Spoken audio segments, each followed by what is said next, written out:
I am Vex'lar, emissary of the Zoranthi Dominion, a vast empire spanning 17 star systems where order reigns supreme. Our ships glide through the void like silent predators, our technology bending reality to our will. We do not conquer haphazardly. We evaluate, we assimilate. Earth, this blue marble teeming with chaos, was next. My mission: infiltrate, observe, assess their potential for subjugation. Humans, I believed, were infants squabbling over scraps of land, their weapons crude fusions of metal and fire. They would fold beneath our superior intellect, our phased energy lances, our neural overrides. I descended in a cloaked shuttle, the air of their atmosphere thick with pollutants that stung my olfactory nodes, a reminder of their barbarity. The city below pulsed with erratic lights, vehicles honking like wounded beasts. Primitive, yes, but ripe for dominion. I masked myself in holographic guise, a tall, unassuming scholar, to blend into their educational institutions. Knowledge was power, and I would start there, in a place they called a university, where young minds were molded. My internal logs hummed with confidence. These creatures would reveal their weaknesses soon enough. The lecture hall was a cavern of worn wood and flickering screens. The air heavy with the scent of aged paper and synthetic caffeine. I had inserted myself as a guest lecturer in their intercultural studies program, a farce to probe their psyche. The students filed in humans mostly, with a smattering of exchange scholars from allied worlds, though none suspected my true origin. They slouched in seats, tapping devices, murmuring in that guttural tongue. I began my session with poise, my voice modulated to sound wise and authoritative. Today, I intoned, projecting holographic schematics of galactic artifacts, we discuss adaptation in crisis. Imagine a scenario. You are stranded, resources scarce. Your task: build a weapon. Demonstrate your species' ingenuity. It was a test veiled as pedagogy. In the Dominion, such exercises yielded elegant designs, quantum disruptors forged from salvaged alloys, psionic amplifiers tuned to neural frequencies.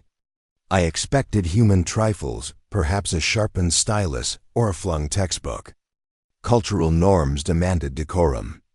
Questions, deliberations, polite discourse. But then, the unexpected human rose.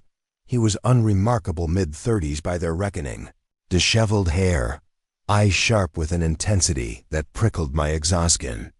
His name tag read Dr. Elias Kane, a professor auditing the class. He didn't raise a hand, didn't seek permission. Instead, he stood abruptly, chair scraping against the floor like a challenge. The room fell into uneasy silence. A weapon?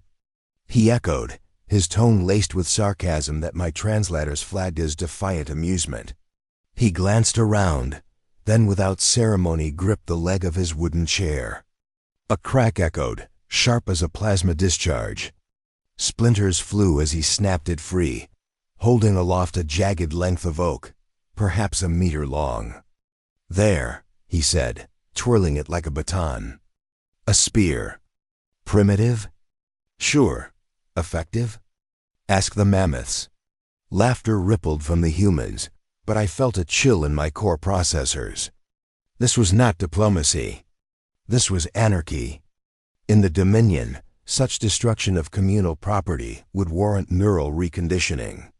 Misunderstanding bloomed. Did he mock me? Challenge authority? My training screamed for restraint. Observe, do not engage.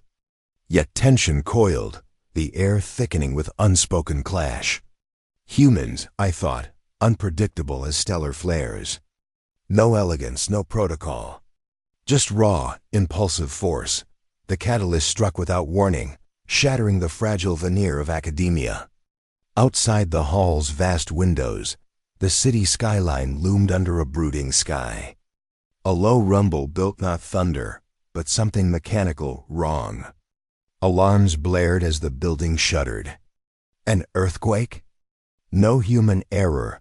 A construction crane across the street malfunctioning, its massive arms swinging wildly, cables snapping like whips. Glass exploded inward as a steel beam hurtled toward us, aimed like a lance from the gods. Time dilated, my enhanced senses capturing every fragment, shards glittering in the fluorescent light, students diving under desks, screams piercing the chaos. In the midst of it, a child no more than 10 cycles old, a visitor on some take your offspring to work, ritual froze in the aisle, wide-eyed, directly in the beam's path. My Dominion training kicked in. Assess threat vectors, deploy countermeasures. But I hesitated. Protocol demanded evacuation protocols, summoning authorities, preserving the emissary. Risk to self was illogical. One life for the mission's sake. The child screamed, a high-pitched wail that echoed in my auditory buffers. Humans scattered, but Elias, that madman dash, moved in slow-motion agony. I watched him surge forward. The beam descended, a shadow of death, air whistling around its edges. Elias lunged, spear improvised from